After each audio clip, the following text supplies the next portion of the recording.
Hello, everyone. Really excited to be here. First time at StaffPlus. I had the pleasure of meeting many of you yesterday. Look forward to meeting many of you today. So the title for our talk is Filling the Void, Operating as a Staff Engineer in a Leaderless Scope. My name is Sami. I'm a Senior Staff Engineer at Back Market. And my name is Guillaume. I'm a Staff Engineer at Back Market as well. And a little bit about Back Market. We're a marketplace for refurbished tech products. So anything like smartphones, laptops, fridges, scooters, anything that can be refurbished. We were founded in 2014 with now over 700 employees. We're open in 17 markets spread across 3 continents. And by allowing both the sale and the buyback of tech products, we're creating a circular economy, thus saving tons of e-waste every year. We're a very mission-driven company, and being environmentally conscious is part of our DNA. And a little bit about us. So we're working in the platform tribe, Guillaume and I. It's a classic platform structure that you're all familiar with. We support the rest of the engineering organization. We are here to provide standards, guardrails, increase the engineering level at the company. And the tribe includes several of the teams you're probably familiar with: DevXP, Identity, QA, SRE, infrastructure. More specifically, Guillaume and I are the only staff engineers that report directly to the VP of platform. And alongside of us are different types of managers, heads of engineering that manage the aforementioned groups, so DevXP, infrastructure, etc. So 1 year ago, everything was fine and dandy until our VP left.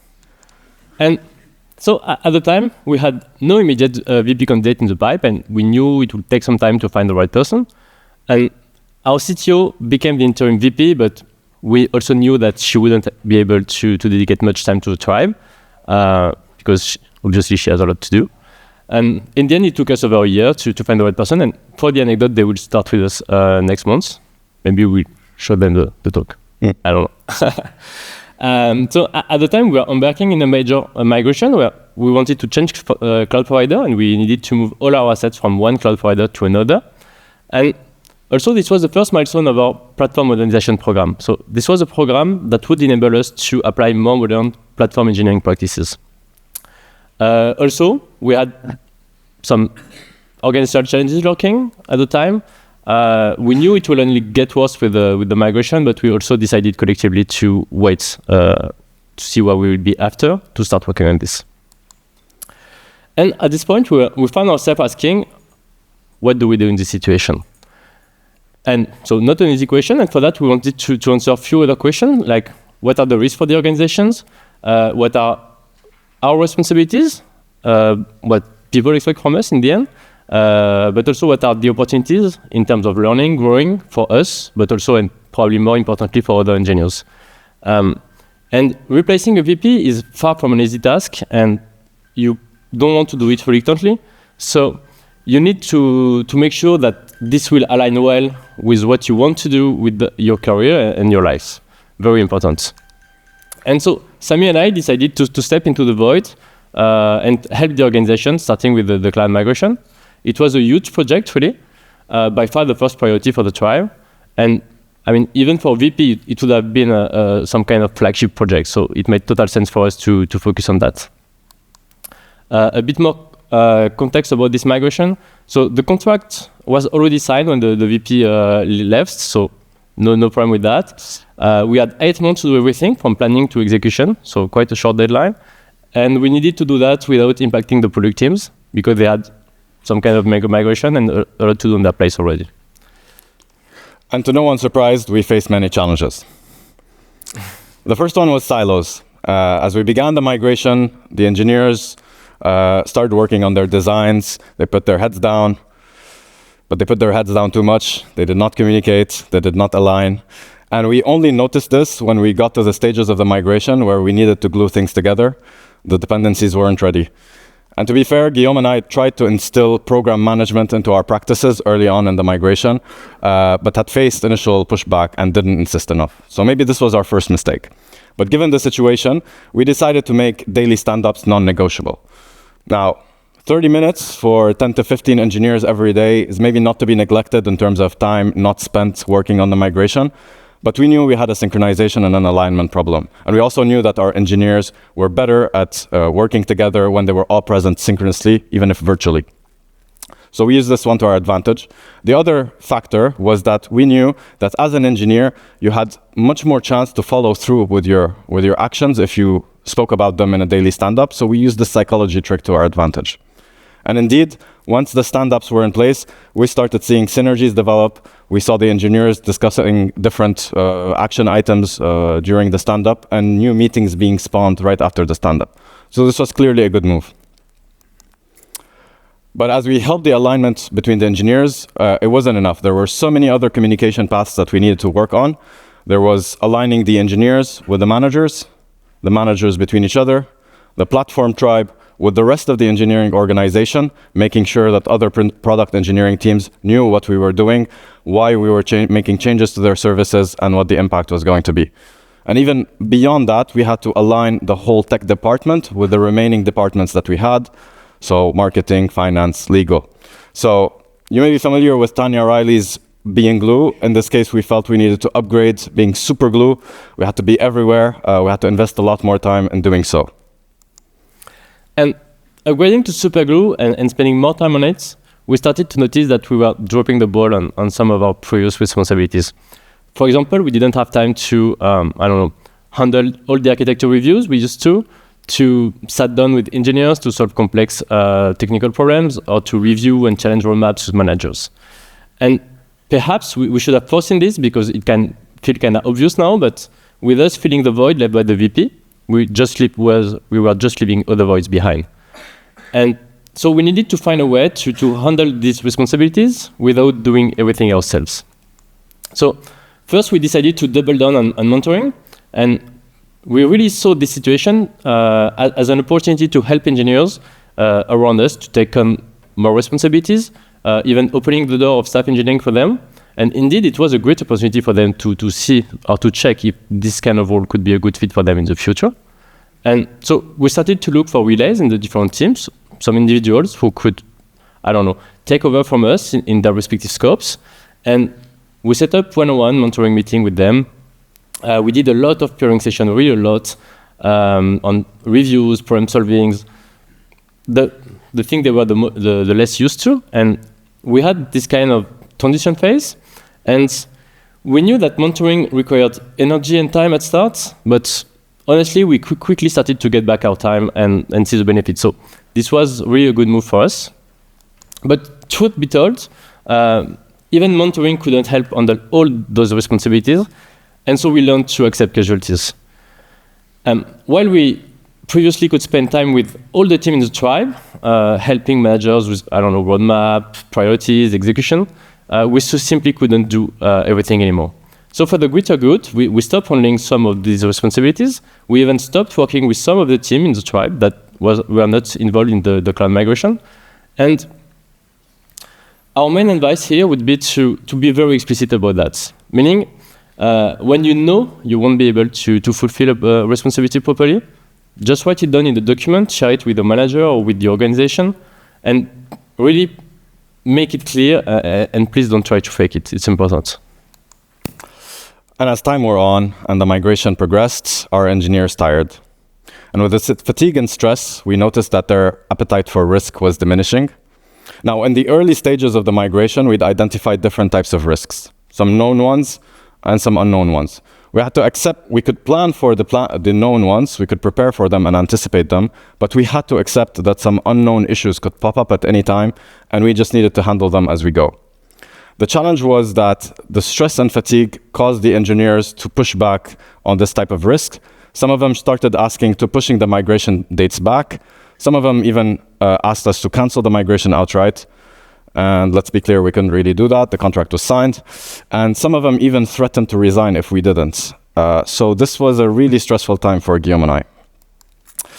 And what we noticed was that as staff engineers, we had much more organizational context than our peers. We knew that failure in some scopes was okay, whereas in contrast, the platform engineers, our counterparts, tended to be very perfectionist. They wanted to avoid any kind of error at any point. So we weren't completely aligned in our approach here. What we decided to do was to rerun pre-mortems. So we'd already run these pre-mortems early on, but only within the leadership circle that was managing the migration. In this case, we decided to do them with the whole platform team, with all of the engineers, to kind of talk about the different risks, dissipate some of the tension that was building up. And while we were open to pushing the migration dates back, nothing suggested really that given more time, we would discover more of these unknown issues. If anything, our experience suggested that we were discovering as we were migrating environments. And so we encouraged the engineers to adopt an iterate and learn approach, starting with the least critical environments, such as the pre-production ones. And indeed, once we started doing that, we started discovering issues, we started making our migration scripts more robust and our processes more reliable in general. And fast forward several months, the migration was a huge success. We'd completed it on time, in budget, and with no major incidents at all. So we celebrated, and we deservedly celebrated. Yay, congrats us. I mean, but yeah, we are now after the cloud migration, and unfortunately, all the long forgotten questions started to resurface, like what is the best way for us to provide value to the organization? What should be our next main focus? But in the same time, we noticed that something was definitely different. Because during the migration, everyone was focused on the same job, and it had really unified the whole platform.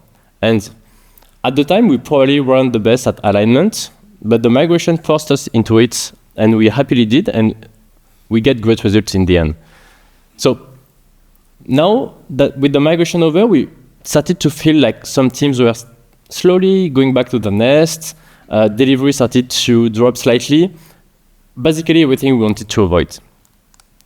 And so we focused first on keeping the good momentum going. And we knew that the new rhythm we adopted during the migration was probably not 100% sustainable. And everyone needed, at this point, and by the way, enjoyed a small break. The problem is now that we learned how good we can be when working all together with high alignment. We needed to find a way to be almost as productive, but in a more sustainable way. And so for now, we focus on two main aspects. We want to continue to use ambitious but realistic target dates. And platform teams are probably, I'd say, notoriously less mature on this kind of pattern than streamlined teams. But we really feel that would be a major improvement for us at this point. And the second one is we want to make sure that the communication bridges we built during this migration continue to be there and leveraged.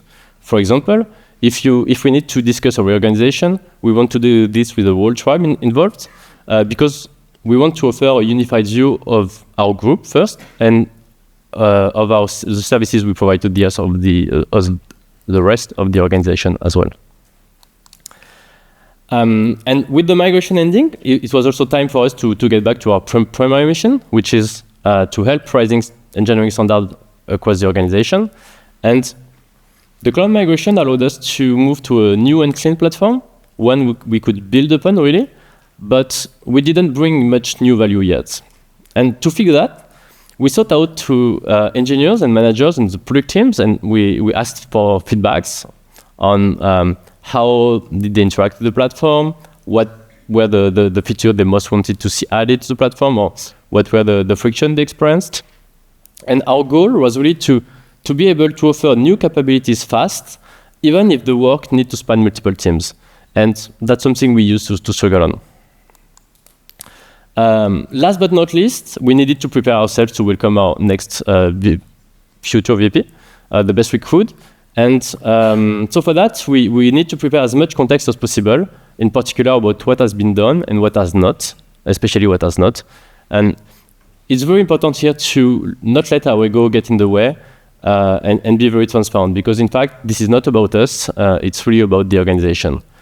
And for example, during this period, we started to write down every little problem we noticed in a mental load document, and we plan to hand over this document unedited, like directly to the new VP when they join. Also, a side note about interviewing, we have been deeply involved in the interview process for this new VP, and honestly, filling the void during this period allowed us to really sharpen our vision of the role and the need of the organization. And this, in the end, allowed us to feel way more comfortable during the interviews with the candidate, but also, and more importantly, with our recommendations for each candidate. So it was really a very nice bonus for us. So with our journey presented and the challenges outlined, we move to the lessons that we learned throughout. The first one is that the archetypes matter. So you may be familiar with Will Larson's staff engineer book, in which he outlines different archetypes of staff engineer. Very briefly, I'm sure you mostly all of you know them. But we have the tech lead, the solver, the architect, and the right hand. They're all staff engineers, but they operate differently. They have different focuses. They have different agendas. So the solver will spend a lot more of their time in deep solving mode, helping some team fix a complex technical issue. Whereas the right hand will tend to work alongside their leader, making sure their leader is effective through the organization, increasing their leader's reach across the organization. If we try to place these archetypes on a 2D graph with leadership on one axis and technology on the other, we place the solver at the bottom right, being the most involved in the day-to-day aspects of technology, and perhaps the least involved in leadership compared to the other archetypes. And in contrast, the right hand is a lot more involved in leadership and a lot less involved in the day-to-day aspects of technology. And the right hand and the tech lead will be somewhere in between. Now, I'm sure a lot of people here disagree with me, but and there's different patterns of these archetypes, so we can talk. It depends on the organization, and I'm happy to talk about this afterwards. But where would the VP fit? Top left they're more involved in leadership, less involved in technology. And so our observation here is that the right hand and the tech lead tend to be best positioned to fill a gap left by a VP. Indeed, they're closest distance-wise. And this hints, or our reflection here is that as a staff engineer, if you find yourself in that position, knowing what archetype you are will probably hint at the amount of energy you will need to expend to fill a gap, how much you would need to ramp up, and perhaps even how much you would enjoy it. So yeah, influence without authority. So we already heard about that today. And so it's not a new lesson per se, but our experience reminded us that influence requires more effort than control. And this is because compared to control, influence requires more time at first, and this is because you need to convince. And additionally, in our situation, we lack the opportunity to convince the person with authority, so the person that would be able to cascade a decision within the org. And in our case, we needed to often convince many people separately, so increasing the time needed even more. And while it's probably not a pattern you want to replicate very often, there were times where we wish we could have, used a little bit of authority to end long and non-productive discussions. And we are engineers. And acting at the right hand of a missing leader, you completely lack this tool in your arsenal, and you need to know it. The next lesson is about our approach of filling the void. And while we think we have been very strategic and deliberate in our approach to the migration, we probably cannot really say the same about maybe the less critical task, and especially during the post-migration phase. So there we maybe tended to tackle things a bit more as they come and be a lot more tactical there.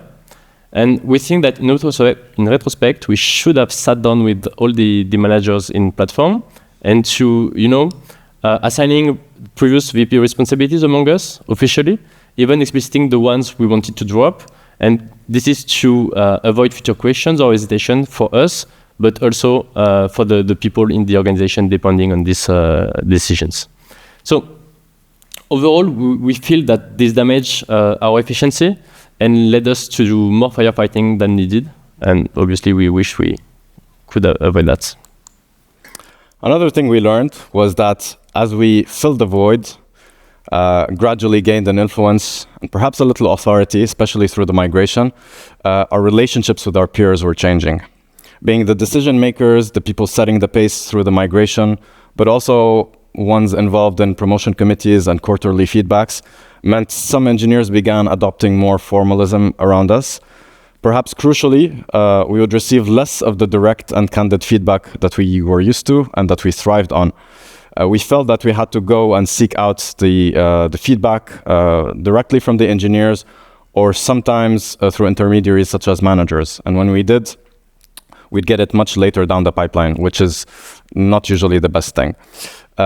Maybe some of that is inevitable, perhaps necessary in that case. We have no silver bullet to offer you here. It's just interesting as a staff engineer to be aware of that the more you gain in influence, people will watch what they say around you. And you should never stop asking for the feedback. You should explicitly seek it out. And while being staff means that you talk to everyone, it can very easily be a lonely job. Being glue and operating at the communication flows doesn't necessarily mean that you feel togetherness. This is why it is very important to have a close group of peers with whom you can talk to, especially to navigate the complexities of the organization. And in the context of filling the void, our experience suggests that two staff engineers, multiple staff engineers actually working in unison greatly increases your chances of success. Not only can you split the responsibilities of a VP amongst you and thus increase your firepower, but having a diversity of profiles which allows you to see the challenges through different lenses and provide more creative solutions definitely makes you more effective.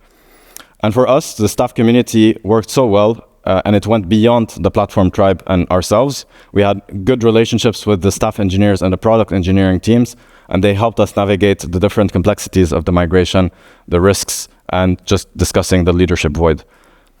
The pattern worked so well that we decided to expand it beyond back market, and we created Staff 42, or in French, Staff 42, which is a staff community in France, focusing on the French ecosystem, because we feel that currently it is lacking some of that talk on staff engineering. And the goal is obviously to get staff engineers together, discuss the different implementations of staff engineering at companies, and work out the different challenges that we face together.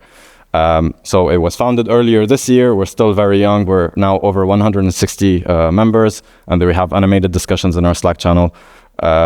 So yeah, it's a really good experience for us, and it's just one more pointer to leveraging the community around us. Okay, so time to wrap up with some final thoughts. So the first one, and maybe the first lesson, is like VP is a real position. Okay, we need to acknowledge that yeah, they're just for fun, and it's hard to fill the gap, really hard, and probably you can't do it 100% without someone in the role, but that's okay. And also, when a senior leader is leaving, this is a major change. And especially for you, if you plan to fill the void or to help filling the void, it will mean changes in many different ways. Because it's changes in your responsibility, it's changes in the way you operate, it changes even in the way you think, but also, and you can't control it, it changes in the way others will perceive you, and changes add up, and as we all know, change can be very tiring. But on a positive note, embracing change can be an incredibly rewarding opportunity. So we wanted to ask you, what would you have done in this situation? Thank you.